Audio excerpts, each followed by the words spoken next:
আজ আর স্কুল টুল যাব না। কেন? গত 5-6 দিন হয়ে গেল তুই স্কুল যাচ্ছিস না। তোর ব্যাপারটা কি বলতো? স্কুল যেতে চাইছিস না কেন তুই? সত্যি কথা বলতে কি বলতো, স্কুল টুল যেতে আমার একটুও ভালো লাগে না। স্কুল যেতে শুধু বোরিং লাগে, বোরিং, বুঝলি? কি স্কুল যেতে বোরিং লাগে? কেন রে ভাই, কি সমস্যাটা কি তোর? আরে ভাই, সমস্যা অনেক গভীর, তুই ওসব বুঝবি না। আরে বলে দেখ না আমাকে, দেখি কি গভীর সমস্যা তোর। আসলে আমার স্কুলকে নিয়ে কোনো প্রবলেম নেই, স্কুল যেতেও কোনো প্রবলেম নেই।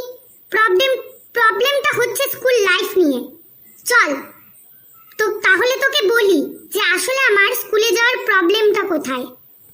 হ্যাঁ হ্যাঁ, বল বল, আমিও শুনি যে তোর এত প্রবলেম কিসের।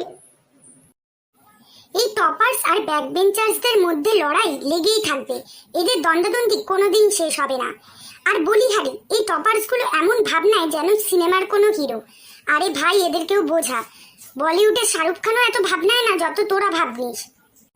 ক্লাসে পড়া বলা, ব্ল্যাকবোর্ডে লেখা, এমনকি মেয়েদের পড়া দেখানো, সব কিছুতেই এদের একটু বেশি বাড়াবাড়ি। আর মেয়েদেরকে দেখলে হলো খালি স্টাইল করবে। টপার হয়ে নিজেদের কি মনে করে কি জানি, ভগবানই জানে। এদেরকে নিয়ে না আর পারা যায় না। আর এই টপার্সদের নিয়ে এতটাই মাতামাতি হয় যে আমাদের ব্যাক বেঞ্চারদের কেউ পাত্তাই দেয় না। এরা আমাদের জীবনটাকে নষ্ট করে রেখে দিল। এদের মতো ভাও কেউ খায় না। আরে সিনেমাতে দেখিস না, সামনে হিরো নাচতে থাকে আর পিছনে ব্যাকগ্রাউন্ড ড্যান্সাররা থাকে। আমাদের জীবনটাও ওরকমই, সামনে টপারগুলো ক্লাসে নাচানাচি করবে আর ব্যাক বেঞ্চারে স্টুডেন্টগুলো সব ব্যাকগ্রাউন্ড ডান্সারের মতো পড়ে থাকবে।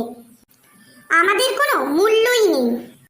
যা বলেছিস রে ভাই, এদের বাড়াবাড়িতে আমাদের জীবনটা দুর্বিষহ হয়ে উঠেছে। আরে ভাই, আমার স্কুলে না যাওয়ার সবচেয়ে বড় সমস্যাটি কি জানিস? কি রে ভাই? আর বলিস না, ক্লাসের মাঝখানে যখনই টয়লেট পেয়ে যাবে, ম্যাডামকে বলবো ম্যাডাম টয়লেট পেয়েছে, যেতে পারি? তখনই ম্যাডাম বলবে না, এখন যাবে না, এখন চুপচাপ নিজের জায়গায় বসো, চেপে রাখো, ক্লাস শেষ হবে তারপরে যাবে। আরে ভাই, ম্যাডামকে কেউ বোঝা যে টয়লেট চেপে রাখার জিনিস নয়।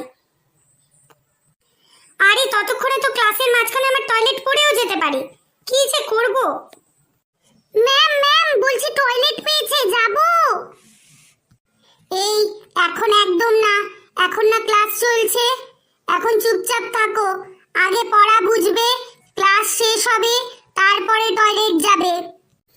আজ আমি শেষ। আর স্কুলের মদন স্যার, ওনার কথাটা একটু বলি, কথায় কথায় শুধু বকা দেবে। পান থেকে চুন খসলেই হলো, একটু এদিক থেকে ওদিক হলেই বকাবকি খিটখিট শুরু করে দেবে, আর ভালো লাগে না। যা বলেছিস ভাই, মদন স্যারের ঝামেলা আর নেওয়া যায় না। এই যে বাচ্চা, তুমি ক্লাস ছেড়ে এখানে ঘোরাঘুরি করছো কেন? তোমার কি কোনো পড়াশোনা নেই? কি স্যার স্যার স্যার স্যার বলে কাঁদছো? যাও ক্লাসে যাও। এই সব হোমওয়ার্ক কমপ্লিট করেছো তো? এরপর থেকে যদি হোমওয়ার্ক না দেখতে পাই, তোমার একদিন কি আমার একদিন। স্কুলে তো ঠিকঠাক করে পড়াশোনা করোই না, লাফাঙ্গারের মতো লাফাতে লাফাতে চলে আসো। জামাটাও ঠিক করে পরোনি, চুলগুলোও ঠিকঠাক কাটোনি। সত্যি তোমাদের নিয়ে আর পারা যায় না, গার্জিয়ান কল আমাকে করতেই হবে। আর বলিস না, স্কুলের টিচাররা সব টপার্স লাভার। টপার্সরা যা বলবে তাই শুনবে। টপার্সরা হ্যাঁ বললে ওরাও হ্যাঁ বলবে, টপার্সরা না বললে ওরাও না বলবে। টপার্সদের হাতে হ্যাঁ আর টপার্সদের নাতে না। একবারে ঠিক কথা বলেছিস রে ভাই। আর বলিস না, আমি একবার হোমওয়ার্ক করতে পারিনি বলে আমাকে কান ধরে দাঁড় করিয়ে দিল। আর একবার টপার্স হোমওয়ার্ক করতে পারিনি বলে তাকে ছাড় দিয়ে দিল, বলল ঠিক আছে বাবু তুমি বসো, তোমার হোমওয়ার্কটা নেক্সট দিন করে এনো। ম্যাম ম্যাম, বলছি যে আমি না একটু অসুস্থ ছিলাম, তার জন্য হোমওয়ার্কটা করে আনতে পারিনি।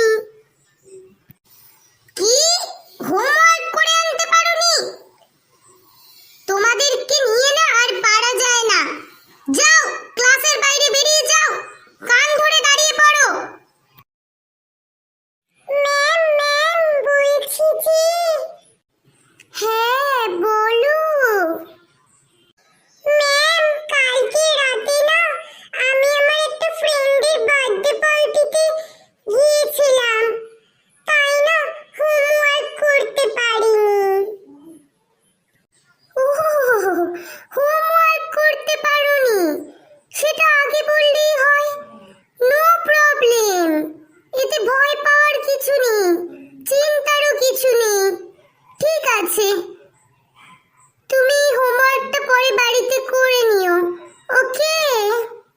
ওকে ma'am, thank you a lot. আর একবার কি হয়েছে জানিস? আমাকে ম্যাডাম প্রশ্ন করলো আর আমি উত্তর দিলাম, ঠিক উত্তরই দিয়েছিলাম জানিস তো, কিন্তু আমাকে বললো তোমার উত্তর হয়নি। আর যে টপার্স অ্যানসার দিল, ও বাবা, ওর অ্যানসারটা খুব হয়েছে, ও সবাই হাততালি দিল। ম্যাডামও বললো ও নাকি খুব ভালো উত্তর বলেছে।